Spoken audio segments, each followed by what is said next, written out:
దేవుణ్ణి మనసారా ప్రార్థిస్తే మాత్రం 101% మనం ఎందుకు వాడిని ఆరాధిస్తున్నామో అతను ఫుల్ఫిల్ చేస్తాడు.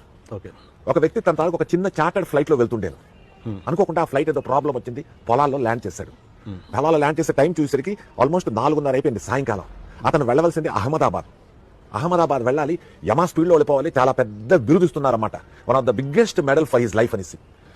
బయటకు చూస్తూ దూరంగా ఒక విలేజ్ కనిపించింది, పరిగెట్టి వెళ్ళాడు. అక్కడ వెళ్ళి ఏది అంటే ఒక డొక్కు అంబాసిడర్ కారు దొరికింది. రిక్వెస్ట్ చేశాడు, నన్ను అహ్మదాబాద్ దాకా దింపుతావా అనేసి. అలాగే సార్ దింపుతా అన్నాడు. ఓల్డ్ అంబాసిడర్ కార్ వాళ్ళు వెళ్తున్నప్పుడు వాళ్ళ ప్యాసేజ్ అంతా ఈ విలేజ్కి అహ్మదాబాద్కి మధ్యన ఒక చిన్న ఫారెస్ట్ స్ట్రెచ్ నుంచి వెళ్ళాలి. 5:30 కారు అయిపోయింది. అలాంటి టైంలో మొత్తం కారు మబ్బులన్నమాట, వర్షం, విపరీత వర్షం ఆరంభమైపోయింది. ఆ కారు వాడు చెప్పాడు, సార్ నా కారు ఈ చీకట్లో డ్రైవ్ చేసే పొజిషన్లో లేదు సార్, ఎందుకంటే నాకు వైపర్స్ కూడా లేవు, మీరేమనుకోకపోతే నన్ను క్షమించని. ఇతని తాలూకు ఇరిటేషన్, ఈ వ్యక్తి తాలూకు ఇరిటేషన్ హైప్లోకి వెళ్ళిపోయిందన్నమాట. ఏం చేయాలో అర్థం కావట్లేదు, నా లైఫ్ నష్టం అయిపోతుందా అనుకున్నాడు. బట్ ఏమైనా సరే నో ప్రాబ్లం, ఇక్కడే ఉండిపోవాలి అంటే ఒక చిన్న దీపం వినిపిస్తుంది, దూరంగా కనిపిస్తుంది.